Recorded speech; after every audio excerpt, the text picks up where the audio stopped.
Assalamualaikum warahmatullahi wabarakatuh. Selamat datang kembali di channel saya. Jangan lupa untuk like, subscribe, dan share. Nah, untuk kali ini kita akan mempelajari bagaimana cara menyesuaikan akun beban dibayar di muka pada akhir periode.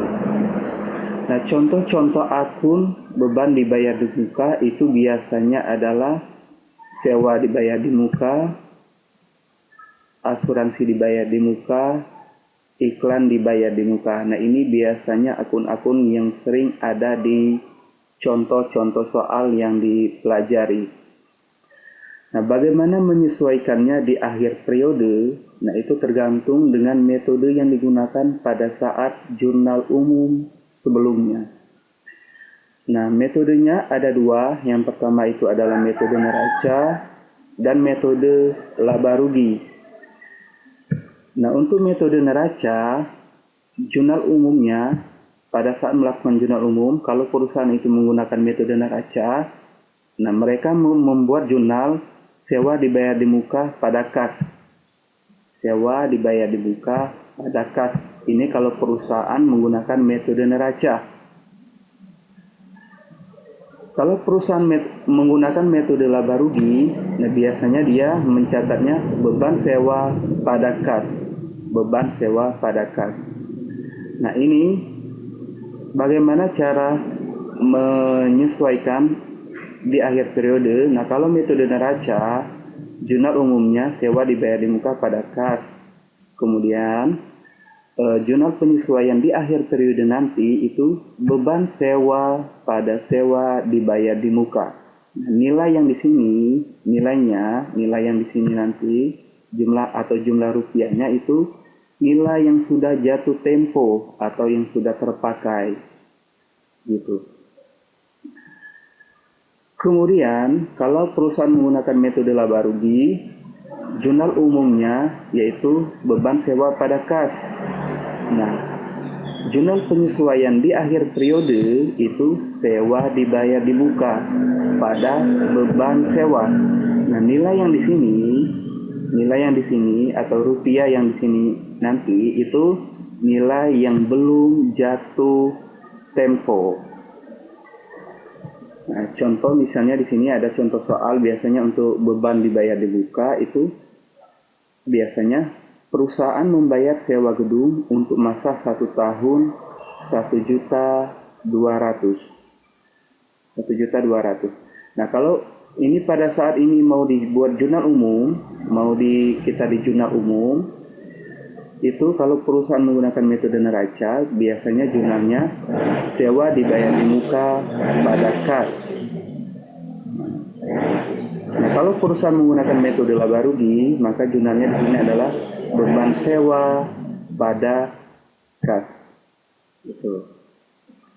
Kita ke contoh soal yang pertama, bagaimana cara membuat jurnal penyesuaiannya. Nah, di sini ada neraca saldo, Ini ada beberapa akun. Ini ada data penyesuaian akhir periode, yaitu penyesuaian 31 Desember 2014.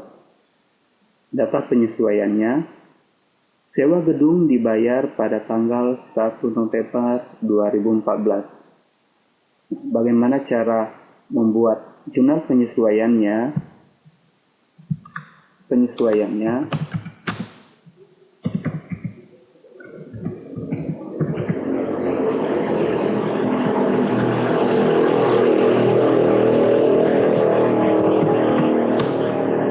Jurnal penyesuaiannya itu tergantung tadi metode yang dia gunakan, apakah metode neraca atau metode laba rugi.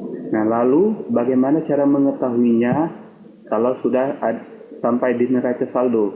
Biasanya, nah kalau sewa dibayar di muka ini ada nilainya, dan beban sewa itu nilainya kosong, tidak ada nilainya. Berarti perusahaan ini menggunakan metode neraca. Nah, kalau sewa dibayar di mukanya ada nilainya baat. Dan beban sewa gedung itu tidak ada nilainya, berarti di sini perusahaan menggunakan metode neraca. Nah, lalu jurnal penyesuaiannya seperti apa? Kita lihat lagi. Kalau perusahaan menggunakan metode neraca, jurnal penyesuaiannya di akhir periode yaitu beban sewa pada sewa dibayar di muka.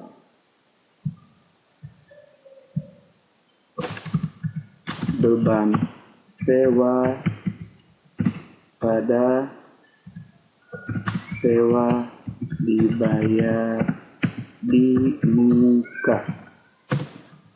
Nilai yang di sini kita lihat lagi tadi.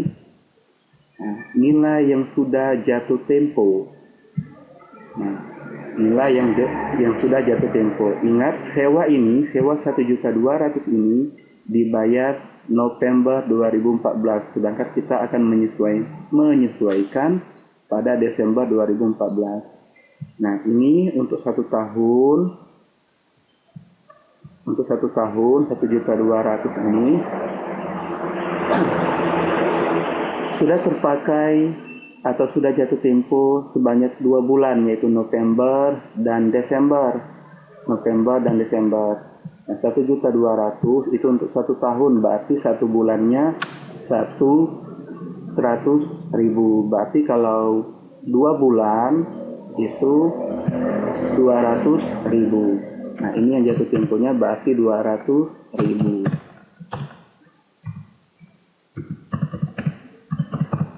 Nah, ini jurnal penyesuaiannya untuk nomor 1 ini. Untuk keterangan di sini, jurnal penyesuaiannya adalah beban sewa pada sewa dibayar di muka 200.000 karena yang sudah jatuh tempo atau yang sudah terpakai.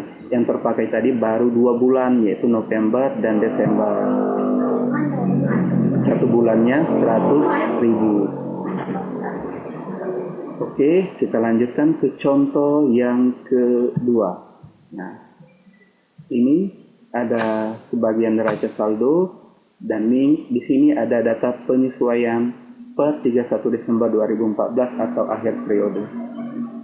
Data penyesuaiannya yaitu sewa gedung dibayar pada tanggal 1 November 2014. Nah, ini bagaimana cara penyesuaiannya? Sama seperti yang tadi, kita lihat dulu metode yang digunakan oleh perusahaan ini. Penyesuaiannya yaitu tergantung di metode yang digunakan. Kita lihat lagi di sini. Kalau sewa dibayar di muka ini ada nilainya dan beban sewa gedung itu tidak ada nilainya, itu maka perusahaan itu berarti menggunakan metode neraca. Namun, kalau sewa dibayar di muka ini tidak ada nilainya dan beban sewa itu ada nilainya, berarti perusahaan ini menggunakan metode laba rugi. Nah, lalu penyesuaian di sini, kalau menggunakan metode laba rugi, berarti penyesuaian di akhir periode yaitu ini jurnalnya. Sewa dibayar di muka pada beban sewa. Berarti penyesuaian nomor 1 ini, sewa dibayar di muka pada beban sewa. Gitu. Nah, nilai yang di sini, bagaimana cara menentukannya tadi? Kita lihat lagi. Nilai yang di sini, nilainya atau nilai rupiahnya yaitu nilai yang belum jatuh tempo atau yang belum terpakai. Ini 1.200.000 tadi, berdasarkan contoh soal ini tadi, itu untuk 1 tahun. 1.200.000 ini untuk 1 tahun. Nah, kita lihat, berarti dimulainya dari November, Desember. Nah, baru terpakai 2 bulan.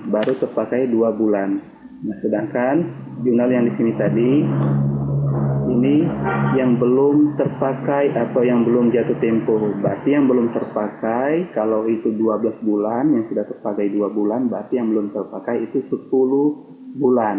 1 bulannya 100.000. 1.200.000 dibagi 12 bulan 100.000. Berarti yang belum terpakai atau yang belum jatuh tempo 1 juta.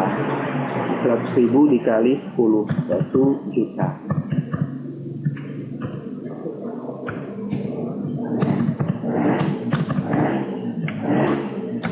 Nah, inilah bagaimana cara mudah dalam menentukan jurnal penyesuaian untuk akun beban dibayar di muka.